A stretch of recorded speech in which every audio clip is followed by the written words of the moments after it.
done all the checks. Okay, all clear on the approach. Let's take up slack, please. We'll take up slack. Hold on. Stand by. All clear button behind. Okay, all out, all out.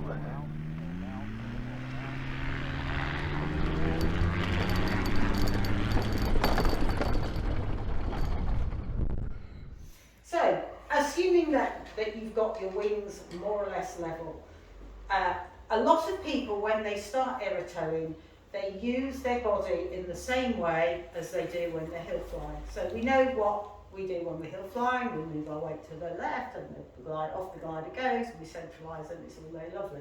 If you do that on aerotow, because you're going at faster speed, what you do is you introduce roll. So the glider does as it's told and off it goes. So you're towing this way, so I'm towing towards the party banner at the end of the rig, towing towards the party banner, and I'm going off a bit to the side, and I do that, which is what we normally do. So the glider goes, huh, and off we go at right angles to the rope that's pulling us. So then what do? We do that, and then we go off this way, and we do, so we end up with a PIO, pilot-induced oscillation down the line. And that's very uncomfortable. And what I'm going to suggest to you is that you spend 90% of your time concentrating on pitch, because all the time you're on tow, the tug is pulling you in the right direction. So you need to do very little in roll. So I spend 90% of my time working on keeping the pitch right. So I keep the wheels of the tug on the horizon with the tangle, and 10% of my time on roll. So my proposal is that rather than doing what you normally do, which not only creates a roll input where you unlevel the wings, so you've got a wing down, but it also, as you get a wing down, what happens is your tail of your harness tends to slide into the turn. So you've then got a rudder maneuver as well, which is also going to pull you around that way.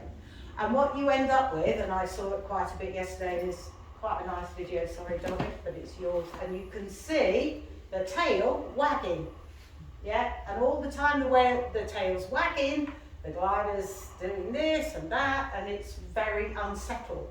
So then 3/4 of your attention is on trying to sort the unsettled glider out, then the pitch goes out of line, and then it's very much more difficult to recover. So what we're trying to aim for is not upsetting the apple cart to begin with. So keeping the glider as stable as we can. I know it's a really obvious thing to say, but by focusing on those things, focusing on the way you turn. So how do we get the wing in line if the glider's going off to the side? How do we get it back without introducing a roll maneuver? And what you do is you jab it, and because you're going at speed, that jab is immensely effective. And keep your body in line with the keel, so don't wag that tail. Keep the body in line and jab sideways, and what will happen is it introduces a bit of yaw, and it will yaw the glide around in the way you want to go. If it's not enough, give another jab. Okay, so that's what we do on tow, jabbing rather than holding.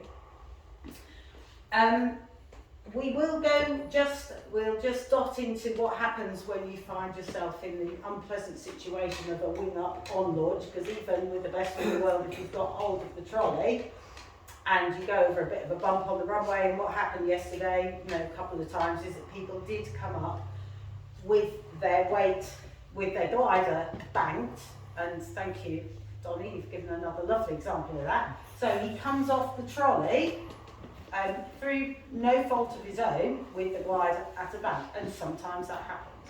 Okay, you've got a gnat's whisker of a second to sort that out, otherwise it's very difficult.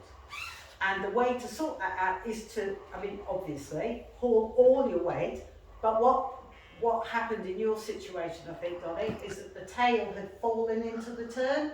So although you can see your body countering that, the unlevel wings, the tail has fallen into the turn. So there's weight going, so it stayed in the turn.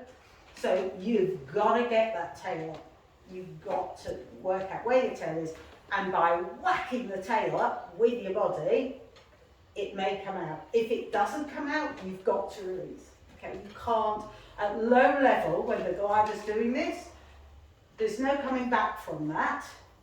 When it gets to that level, it's really hard to get back because you've got to look at where you are in relation to the pitch you want to achieve. So you want to achieve wheels on the horizon, the toe line perpendicular to the trailing edge of the tug, and you nicely in line with that, with your wings level following the tug. That's the picture you want. So where are you in relation to that picture and which way are you going? So if you are wings like this and it's getting worse, so you're getting further out of the line, release. You make one effort to bring it back, and if it's not going, release, because then the world's nice. You can level your wings and land as normal.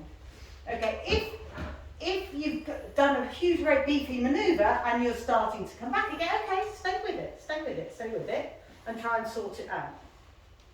So where are you in relation to the picture and which way are you moving? That's the key thing.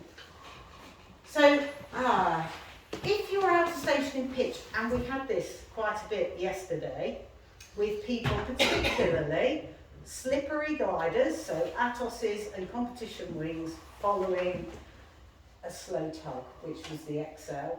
I didn't see problems behind the AX, but particularly with the XL. If it were me, I'd be briefing that pilot, could you please fly at 40? Because they'll just be sitting there with the bar stools down, and you know, if you tell them to fly a bit faster, if you're on the slippery glider and you end up behind the XL, could you please fly at 40? Because on a slippery glider, you can always pull in a bit more, but it's really hard if they go through sync and they're flying at 30 or 32 or 35, they hit sync, you then pull the bar in and you're waving at them through the sky. You know, you are much faster than they are. So what that introduces is this washing line of a bay between you and the tug. And then what happens to the tug is they're not aerotowing anymore because they haven't got any weight at the back. So the first thing that happens to the tug is they aim at, well, I was going to say they aim at the moon, the AX doesn't, but it will come up really quickly, and then it will come sailing past you and out the other side because it's got no weight at the back because the line is slack. Now managing that is very difficult and needs a huge amount of experience. So again, prevention is better than cure. Could you tell the tug pilot to fly faster?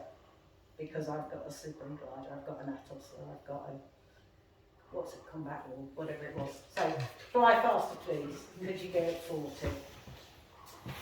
That will solve that issue. So, fixing the pitch on a glider that's out of station. So, here I am, and I'm nicely in line, so it's all lovely, except I'm looking down on the tug, and they're there. So a lot of people try and get the glider back into position very quickly. You know, you've got to get it back right now. I've got to have his wheels on the horizon. It's not essential, as long as they're moving in the right direction. If you ram that bar to your knees, you are going to introduce a bow. And unless you're being towed by something much faster than an XL, you will get a bow in the line. So try just pulling in a little bit slower. They'll come to you, but just do things a little bit more slowly. Don't try and grab it all back. Don't try and put him back in the right place, because having him in the right place with a big bow in the line will only be momentary, and then he'll go up relative to you. What's your view? So off the grass runway. So what we're looking for here, you'll see. Sorry, Donnie. Just on you go. Sorry, I'm Soundstar. They don't get out. They have to pay for this. You see. All right. This beautiful example. So all I want you to watch for is the movement of the tail, and then watch the horizon with the glider, because you'll see the glider begin and maintain an oscillation, which means that Donnie's just focused on what's happening in roll with the glider.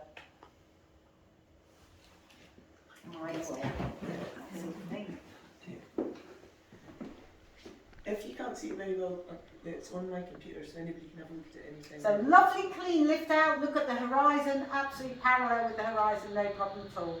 Glider's nice and straight. And here goes the tail, swinging. And watch the horizon relative to the glider, you'll see it just going. So we've got an oscillation there. So now most of Donnie's attention will be on trying to keep the glider straight and level.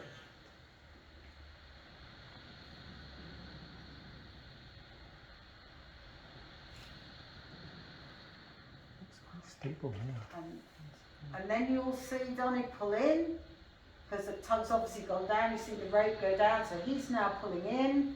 Watch the slack in the rope, and now the tug will aim for the moon, and up comes the tow rope, and it's good night for you. And look where the tug is right down there. So he's now got a total washing line, and there goes the tug aiming at the moon. So he's introduced enough slack in the rope. I would always aim, if you're out of station, to get off the line. Don't wait till the weak link breaks. If you wait till the weak link breaks, it's gone too far. You should have recognised what was happening, recognised that it's unrecoverable, and again, where am I in that ideal picture and which way is it going? And if it's not going the right way, as that tug was coming up, you know it's going to snatch. Get off the line before the weak link breaks.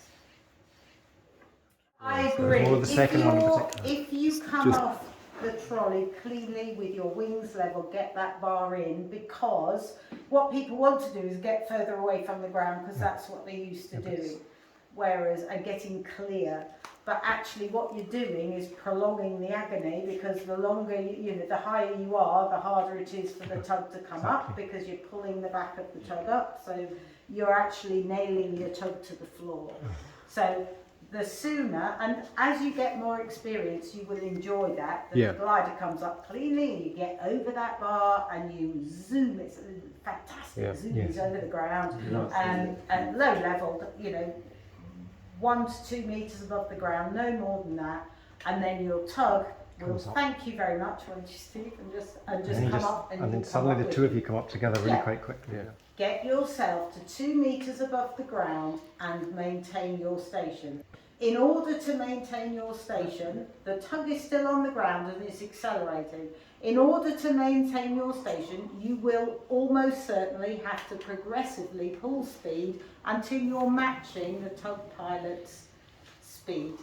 And as the tug pilot gains speed, they will come off the ground and you then follow them up.